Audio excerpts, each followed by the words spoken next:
And this from Mint Press News, peace is bad for business, which is something that Smedley Butler said it. War is a racket. We all know that. Not for us. I don't know where they keep saying that war makes money. I'm still waiting for my check. Shit. It doesn't make money for us, but it makes money for the people that keep it going endlessly. Yeah. It's a big profit center for those folks. Not for me and you. Not for the people out there fighting it. Not for the citizens. Even people think well, what about the soldiers? Their soldiers aren't welfare. Soldiers aren't winning. The soldiers are not winning. They're losing limbs, and they come back scarred for life because they know that what they did was wrong. If we actually invested in infrastructure in this country, if we truly invested in infrastructure and green jobs, there would not be one soldier based anywhere that wouldn't be able to come home and not have a job. Absolutely. If we really invested in infrastructure, if we really invested in sustainable energy, there would not be one soldier that wouldn't have a job waiting for them. You know, it'd be a nice investment. You know how we have like, oh, you join the military, you get free healthcare, you get free, you get housing. Why don't we do this for teachers? Why don't we have do it for everybody? For everybody, really. For all.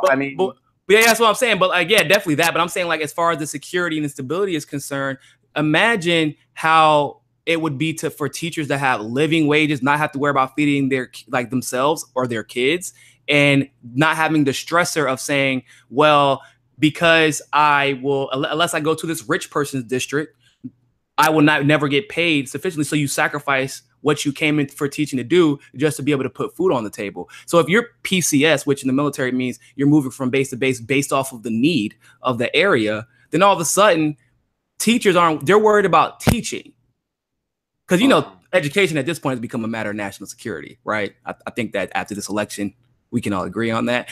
So we invest, however, in soldiers who then come back to no jobs, to nothing. And then then the Republican Party will sit there and be like, but we're all about the troops. Look at how upset we are about Colin Kaepernick kneeling. Doesn't that mean, we love the troops? Well, it's like, why didn't you approve the 4% or 5% increase that Obama offered? Whoa, we're not that in love with the troops, okay? Let's be honest. They don't even do anything. I mean, those resources aren't even being spent the right way either. Like, if you really want to get down to the nitty gritty, man. We have this inflated military budget that is insane. It's absolutely insane. Like meanwhile, people in the Air Force, if they ruin their boots, they got to buy a new pair out of their own pocket. It's absolutely insane. And the 1% of that budget goes to the troops, people. I'm surprised it's that high, to tell you the truth. I mean, honestly, all that money just goes to the contractors, the Halliburtons of the world, and those are the people Smedley Butler's talking about. And they don't even spend it on the military. Like, they will pay. That's one of the things that the CIA loves Kissinger for. Is it because they respect him? It's because he keeps the contracts coming in. And go ahead. Well, I was just going to say, Zev, thank you for the Super Chat contribution. Invest in hemp renewables. Not a bad idea. Now, getting to this. So, peace is bad for business. Stocks plummet after the Trump-Kim summit.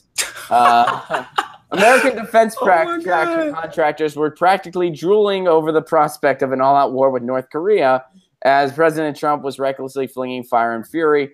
But Tuesday's summit between Trump and North Korean leader Kim Jong-un appears to have dampened war profiteers' dreams of yet another catastrophic U.S.-led military conflict, at least for now. What kind of a sick individual do you have to be to go, oh, I had the best dream.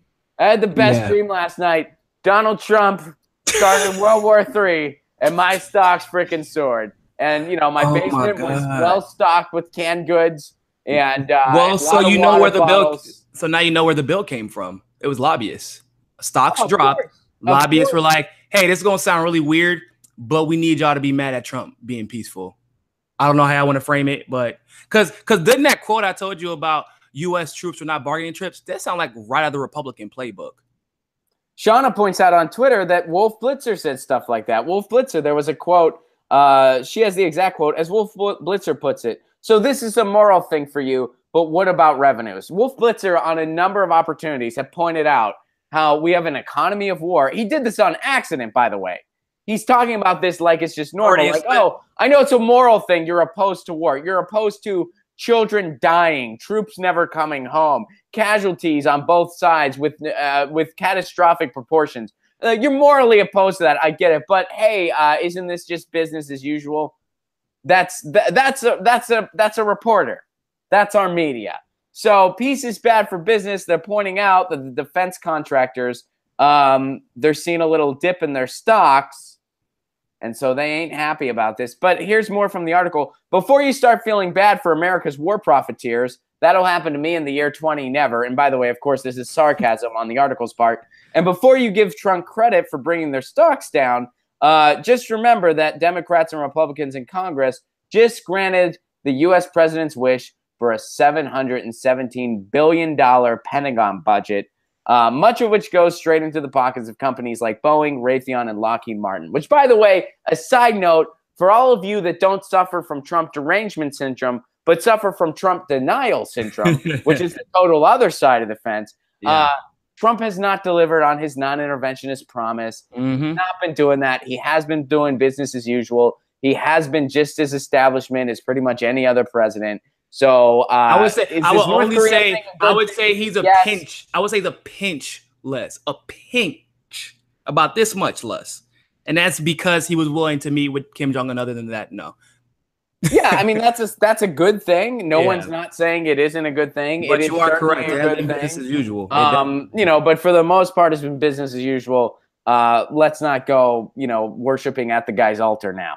It is interesting, though, I feel, because these are the same publications that were crying for Trump to invade Syria with every troop that we had available. And now they're like, but no, don't think he's that he's a peaceful president now, because it's like before you were complaining that he was too peaceful and passive because he didn't want to invade Syria at the drop of a hat over chemical attacks that hadn't been proven. And I just hate the mainstream media. I just hate it. I just really do. I really dislike it.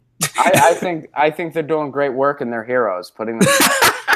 Oh, Chris Cuomo said, of all those heroes. Cuomo said that in an argument against a Republican. I'm sure he did. The Republican's a douchebag, but then Chris Cuomo was like, what do you do? Why do you never defend? He said there's extremes on both sides. I mean, that's a Republican thing. But and then he says, I am part of the media. I report the truth. Boy, I almost cried laughing. I said, oh, Jesus. Oh, it's funny getting to watch this stuff from think of all those brave reporters in the White House press briefing that when they were told to turn off their cameras, they said, yes, sir, and can I have another? Think of all those brave people. Not one said, fuck you, I'm keeping my camera on, this is my job. Not one person. Not one. Yep. That's very true. Brave. They're really brave. They don't want to lose that little key card. They cannot forbid to lose that key card. Some of them tweeted about it later, and we felt so bad for him. What a joke. What's the point of loves Trump, and Trump loves them? It's a great relationship. Trump's good for ratings, and Trump, one thing he is really good at is playing them like a fiddle, and they don't even know it because they are that unaware of themselves. Trump is so great for the ratings that we're actually talking about the ratings of news stations.